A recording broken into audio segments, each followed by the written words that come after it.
हरिओम नमः शिवाय। श्रीमद् भगवद गीता अध्याय द्वितीय श्लोक संख्या 16 चैप्टर 2 श्लोक नंबर 16। श्रीमद् भगवद गीता के इस श्लोक में भगवान श्री कृष्ण अर्जुन को इस शरीर और आत्मा के विषय में बता रहे हैं। भगवान श्री कृष्ण अर्जुन को बोलते हैं कि ये जो सुख और दुख हमारे जीवन में आते जाते रहते हैं, ये इस शरीर के लिए है, आत्मा के लिए नहीं है। आत्मा तो तुम्हारे शरीर की यात्रा कर रही है, और जब तुम्हारा यह शरीर संपूर्ण रूप से वृद्ध होकर के या बिना वृद्ध हुए ही समाप्त हो जाएगा, तब ये अपने नए शरीर की यात्रा को प्रारंभ कर देगी। तो जो ज्ञानी पुरुष हैं, वे कभी भी दुख और सुख से विचलित नहीं होते, क्योंकि उन्हें मालूम है कि ये सब क्षणभंगुर है। तो आइए जानते हैं श्रीमद् भगवद गीता, गीता प्रेस गोरखपुर एवं यथा स्वरूप में दिए गए अनुवाद एवं तात्पर्य के विषय में। सर्वप्रथम श्लोक।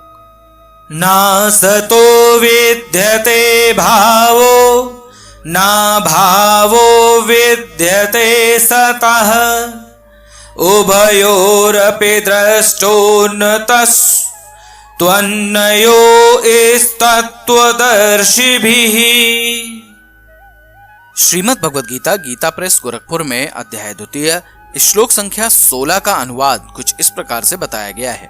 असत्य वस्तु की तो सत्ता नहीं है और सत्य का अभाव भी नहीं है। इस प्रकार इन दोनों का ही तत्व ज्ञानी पुरुषों द्वारा देखा गया है। श्रीमद् भगवद गीता यथा स्वरूप में अध्याय द्वितीय श्लोक संख्या 16 का अनुवाद कुछ इस प्रकार से बताया गया है। तत्वदर्शियों ने यह निष्कर्ष निकाला है कि असत्य अर्थात भौतिक शरीर का तो कोई चिर स्थायित्व नहीं है, किंतु सत्य अर्थात आत्मा अपरिवर्तित रहता है। उन्होंने इन दोनों की प्रकृति के अध्ययन द्वारा यह निष्कर्ष निकाला है। श्रीमद् भगवद गीता यथा स्वरूप में अध्याय द्वितीय श्लोक संख्या 16 का तात्पर्य कुछ इस प्रकार से बताया गया है।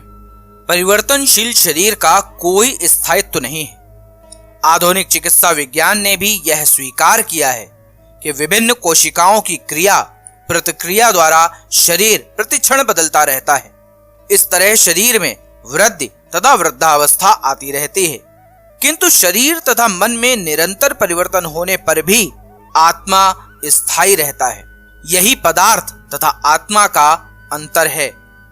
स्वभावतः शरीर नित्य परिवर्तनशील है और आत्मा शाश्वत है। तत्वदर्शियों ने चाहे वे निर्विशेषवादी हों या सगुणवादी, इस निष्कर्ष की स्थापना की है।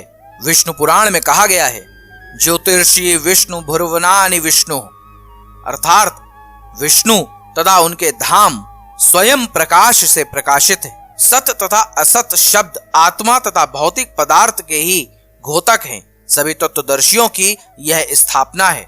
यहीं से भगवान द्वारा अज्ञान से मोहग्रस्त जीवों को उपदेश देने का शुभ आरंभ होता है।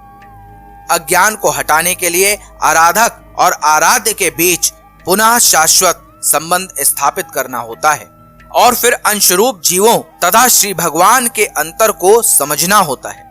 कोई भी व्यक्ति आत्मा के अध्ययन द्वारा परमेश्वर के स्वभाव को समझ सकता है। आत्मा तथा परमात्मा का अंतर अंश तथा पूर्ण के अंतर के रूप में है। वेदांत सूत्र तथा श्री भागवत में परमेश्वर को समस्त उद्भवों अर्थात प्रकाश का मूल माना गया है। ऐसे उद्भावों का अनुभव परा तथा अपरा प्रकृति क्रमों द्वारा किया जाता है।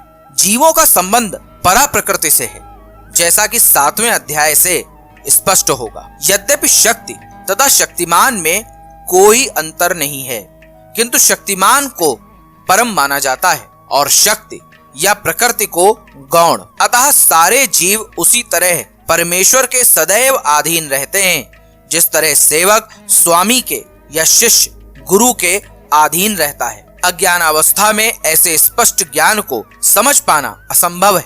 अतः ऐसे अज्ञान को दूर करने के लिए सदा सर्वदा के लिए जीवों को प्रबुद्ध करने हेतु भगवान भगवद गीता का उपदेश देते हैं। हरिओम नमः शिवाय। अब आप मेरे साथ बोलिए, हरे कृष्ण कृष्ण कृष्ण हरे हरे, हरे राम राम राम हरे हरे।